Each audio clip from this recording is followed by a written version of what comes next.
یہاں پر اس پنڈال میں موجود میرے تمام جمہوریت پسند ساتھیوں، سب سے پہلے تو میں پاکستان پیپلز پارٹی کی قیادت اور ان کے قائد بلاول بھٹو زرداری صاحب کا بہت مشکور ہوں کہ انہوں نے ہمیں دعوت دی اور یہاں پر شہر کراچی میں اس منی پاکستان میں آپ لوگوں کے سامنے اپنی فریاد رکھنے کا ایک موقع فراہم کیا۔ میں اپنی تقریر شروع کرنے سے پہلے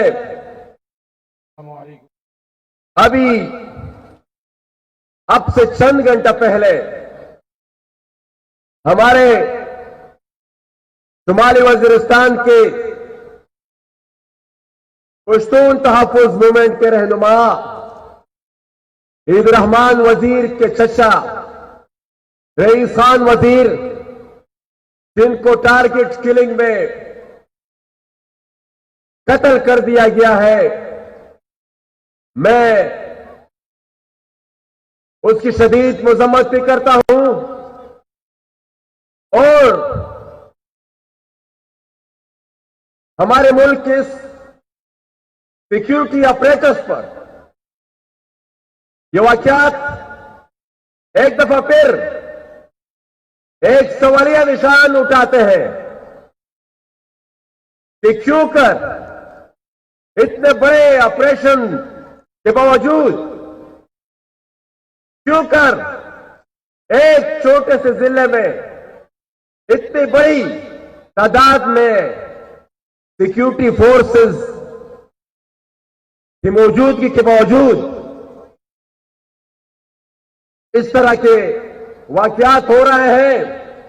تو میں اس ملک کے حکمرانوں کو،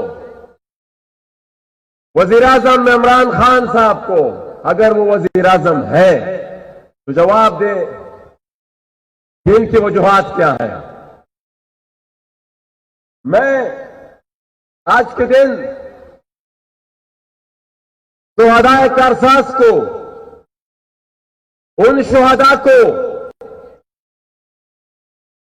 جن کو آج ہی کے دن ایک خودکش دھماکے میں شہید کیا گیا تھا، اس مقصد کے ساتھ، اس سوچ کے ساتھ کہ شاید یہاں پر بم دھماکے کر کے شاید یہاں پر سیاسی کارکنوں کو شہید کر کے ہم ان سیاسی قوتوں کو دبا سکے، لیکن ان قوتوں کو، ان آمروں کو جن کی یہ سوچ تھی اور جو سیاسی قوتوں، سیاسی نظریات کو دبانا چاہتے تھے، آج میں ان کو کہتا ہوں کہ وہ تو آج اس دھرتی پر قدم بھی نہیں رکھ سکتے، لیکن جن سیاسی قوتوں کو وہ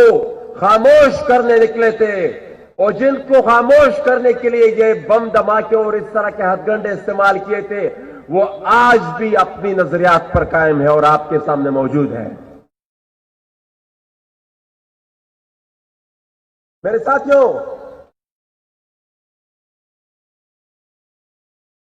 سولہ تاریخ کو گجرانوالہ میں ایک جلسہ ہوا تھا۔ اس جلسے میں پاکستان کی 3 دفعہ منتخب وزیر اعظم میاں نواز شریف صاحب نے کچھ خدشات کا اظہار کیا تھا۔ میاں صاحب نے پاکستان کے موجودہ آرمی چیف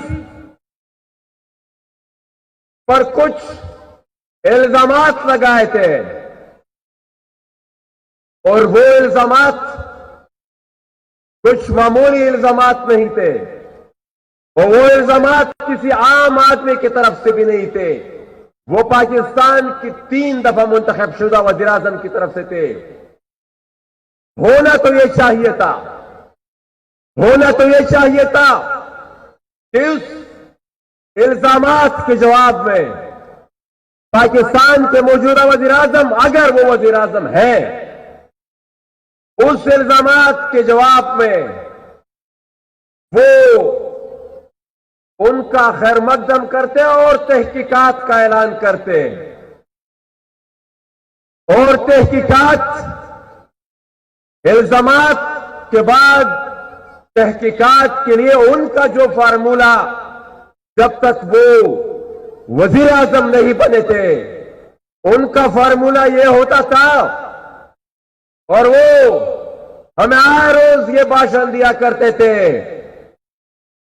कि पूरी दुनिया में ये कानून है, पूरी दुनिया में ये उसूल है कि जब इल्जामात लगते हैं तो वो ओहदेदार या हुकूमती जो भी ओहदा उनके साथ है वो मुस्तफी हो जाते हैं। लेकिन ये कानून फिर आपने बदल दिया है, बजाय ये कि आप उनसे इस्तीफे का मुतालबा करते, वो इल्जामात जो लगे थे मौजूदा आर्मी चीफ पर, आप उन इल्जामात की तहकीकात करते, आपने उल्टा रद्द अमल में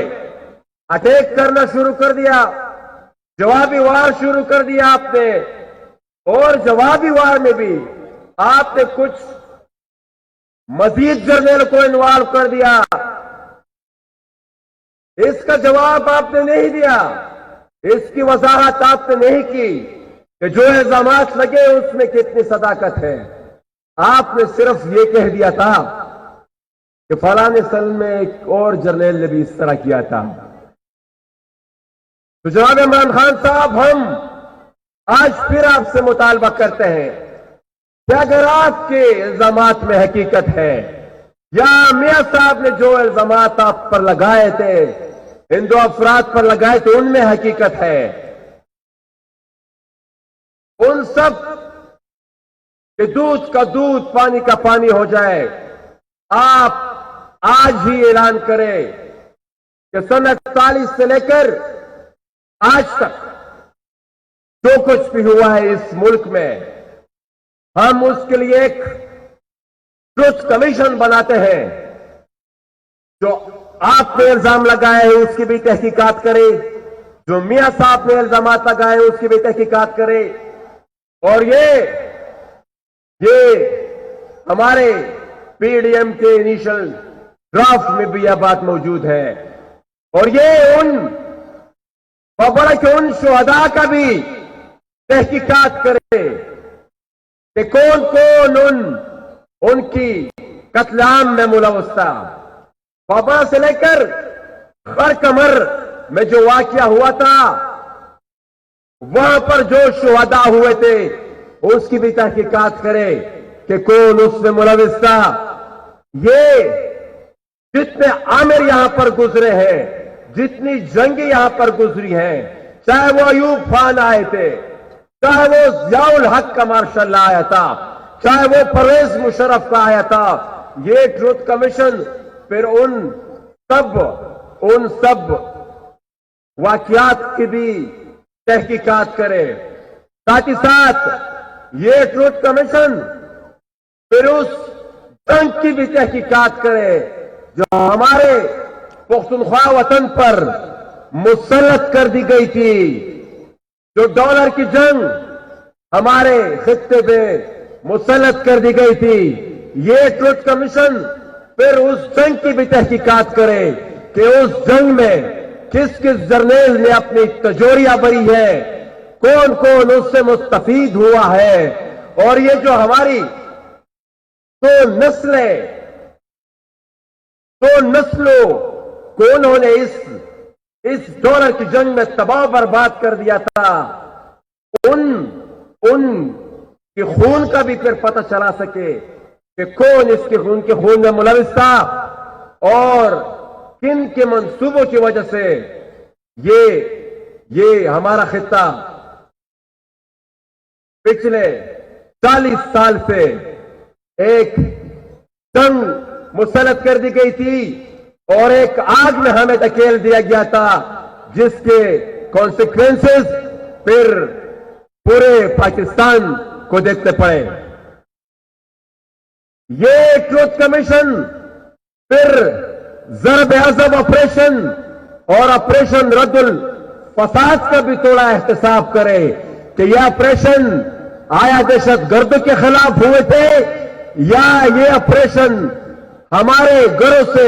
सामान की चोरी के लिए हुए थे। ये कमीशन फिर उस अमल की भी तहकीकात करे कि एहसानुल एहसान कहां से आया था, किस अदालत में उसको पेश किया गया था, कौन से उस पर जराइम थे, कौन सी उस पर एफआईआर थी, किस सेफ हाउस में उसको रखा गया और फिर किस तरीके से उसे जाने दिया गया। हम जब अपने खित्ते में दहशतगर्दी की बात करते हैं, बावजूद इस अमल के कि इतने बड़े बड़े ऑपरेशन हुए, इतने बड़े बड़े दावे किए गए, लेकिन दहशतगर्द अब इस पूरे खित्ते में फिर से रिग्रुप हो रहे हैं और हमें खतरा यह है कि शायद कहीं किसी और जंग का कोई और कॉन्ट्रैक्ट मिलने वाला है और उस कॉन्ट्रैक्ट के लिए एक दफा फिर हमें ही इस्तेमाल किया जाएगा, हमारी आने वाली नस्ल को ही इस्तेमाल किया जाएगा, हमारे बच्चों को ही इस्तेमाल किया जाएगा। हम जब ये सारे हकाइक दुनिया के सामने रखते हैं, तो हमारी हुकूमत हमें गद्दार डिक्लेयर कर देती है। गद्दारी के फितरे फिर उसके बाद हमारे ऊपर लगते हैं, हमारे साथियों को शहीद किया जाता है। अगर इतने ही ये चाहते हैं, मैं आज इस स्टेज से ये जो ट्रूथ कमीशन की मैंने बात की, मैं उसमें एक और बात भी ऐड करना चाहता हूं कि ये ट्रूथ कमीशन फिर अरमान लोनी, ये ट्रूथ कमीशन फिर नकीब मसूद, ये ट्रूथ कमीशन फिर ताहिर दावल और आरिफ वजीर के कत्ल की भी तहकीकात करें। क्या वजह है कि यहां पर वाकयात होते रहते हैं, सियासी वर्कर कत्ल कर दिए जाते हैं, लेकिन कोई तफ्तीश नहीं। तो कुछ तो है जिसको छुपाने की कोशिश की जा रही है। हम इस स्टेज से ये वाज़ेह पैगाम देना चाहते हैं कि ना आपकी टारगेट किलिंग हमें अपने नजरियात से हटा सकती है, ना आपके बेबुनियाद एफआईआर हमें अपने नजरियात से हटा सकती है। मेरे साथियों, अखलाकी और इंसानी गिरावट की आप इंतहा देखिए कि और तो और जब हमारे कारकुनों पर बस नहीं चला तो हमारे कारकुनों के वालिदैन को उन्होंने बेबुनियाद केसेस में फंसाने की कोशिश की गई। हमारी एक रहनुमा गुलालई इस्माइल के वालिदैन पर बेबुनियाद दहशतगर्दी के केसेस बनाए गए हैं और ये वही गुलालई इस्माइल थी जिनको इसी रियासत पाकिस्तान ने चंद साल पहले अवार्ड से नवाजा था और जिसके अप्रिसिएशन में आज के मौजूदा पाकिस्तान के सदर आरिफ अलवी की ट्वीट्स भी मौजूद है। लेकिन वो ट्वीट्स अब इतनी हाईलाइट हो गई है कि वहां से ये लोग यू टर्न भी नहीं ले सकते और डिलीट भी नहीं कर सकते। मैं इस मौजूदा सूरत हाल में इस मूवमेंट को आगाज समझता हूं। पाकिस्तान में हकीकी जमहूरियत के लिए सिविलियन सुप्रीमेसी के लिए और इस अमल के लिए भी मैं इसको एक आगाज समझता हूं कि पाकिस्तानी इस रियासत में सियासी वर्कर्स के साथ जो सलूक रवा रखा गया है, उस सलूक की रोकथाम के लिए भी,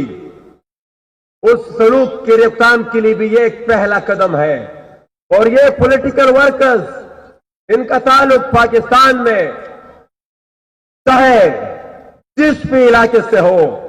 चाहे वो हमारे शुमाली वजीरिस्तान के हनीफ पश्तीन हो, चाहे वो गिलगित बल्तिस्तान के बाबा जान हो, चाहे वो ओकाड़ा के मेहर सतार हो, चाहे वो बलोच या सिंधी सियासी वर्कर्स और सियासी लीडर्स हो, यहां पर इस मुल्क में मौजूदा हुकूमत ने उन पर सियासी नजरियात के बुनियाद पर जो बेबुनियाद केसेस बनाए हैं, मेरे ख्याल में ये इसकी मिसाल हमें आमरीयत और बदतरीन आमरीयत में भी नहीं मिलती। और ये इस मौजूदा हुकूमत को मैं आमरीयत से बदतर इसलिए समझता हूं कि इन्होंने तो एक पंचिंग बैग के लिए एक मसनूई वजीर आजम को भी आगे बिठाया हुआ है। हकीकत में वो फैसले करने वाली कुव्वतें वो पाकिस्तान की फौज और उसकी एजेंसियां हैं। मैं आखिर में एक बात एनफोर्स डिसअपीयरेंसेस की भी जरूर करना चाहता हूं। इस मुल्क में एक कानून है, एक कायदा है, एक आइन है, लेकिन इस एनफोर्स डिसअपीयरेंसेस की सूरत में उस कानून को हर दिन तोड़ा जा रहा है। उस कानून को हर दिन तोड़ा जा रहा है और 8-8, 10-10 साल तक ये हमारे बेगुनाह लोग पाकिस्तान आर्मी के इंटरमेंट सेंटर्स में वो बगैर कोई जुर्म बताए, बगैर कोई गुनाह बताए, बगैर कोई चार्जशीट दिए, वो 8-8, 10-10 साल से गैर कानूनी तौर पर इन इंटरमेंट सेंटर्स में पड़े हुए हैं। मैं इमरान खान साहब से ये भी गुजारिश करना चाहता हूं कि वो ट्रुथ कमीशन जिसके बनाने में आप में हिम्मत तो नहीं है, लेकिन ये पीडीएम और यहां पर जितने भी सियासी कायदीन हैं, ये स्टेज से मेरे ख्याल में आज वादा करेंगे कि ये जब इनको इख्तिदार मिलेगा तो ये वो ट्रुथ कमीशन इंशाल्लाह जरूर बनाएंगे। और वो ट्रुथ कमीशन फिर वो क्वेटा के सड़कों पर अपनी फरियाद करने वाली, अपनी चीखों पुकार करने वाली हसीबा कमरानी के दो भाइयों हसन कमरानी और हिजबुल्लाह कमरानी के भाइयों का भी जरूर पता लगाएगी कि इन्होंने किस ने उठाया और किस जुर्म में उठाया और उनको कहां पर रखा गया। मैं आखिर में ये जो मौजूदा हालात हमारे साबिका पाटा में एक दफा फिर मुसलत करने की कोशिश की गई है, उसके भी एक जिक्र करना चाहूंगा कि आए दिन एक्स्ट्रा जुडिशियल किलिंग्स हो रही है, आए दिन कस्टोडियल किलिंग्स हो रही है, कस्टडी में लोगों को मारा जाता है, फिर ना कोई एफआईआर है, ना कोई तहकीकात है। मैं कल वजीरिस्तान से आया हूं, 7 दिन से एक धरना बैठा हुआ है, वो एक कस्टोडियल किलिंग के खिलाफ बैठा हुआ है और वहां पर बगैर किसी जुर्म बताए जो चंद लोगों को डिसअपियर किया गया है, उनकी रिहाई का मुतालबा कर रहा है। मैं साथियों आपसे इजाजत चाहूंगा, लेकिन आखिर में एक बात रियासत को कहना चाहता हूं कि रियासतें इस तरह नहीं चल सकती, रियासतें वॉर फ्रेंचाइजीज के जरिए नहीं चल सकती, रियासतें जंगी कॉन्ट्रैक्ट्स के जरिए नहीं चल सकती। रियासत चलाने के लिए रियासत के शहरियों को यह एहसास दिलाना होगा कि आप इस मुल्क के शहरी हैं, इस मुल्क में गुलाम नहीं। रियासत चलाने के लिए इक्तदार अवाम को मुंतकिल करना पड़ेगा और अगर ऐसा नहीं किया गया तो मेरी अपनी सोच के मुताबिक ये कंपनी नहीं चलेगी।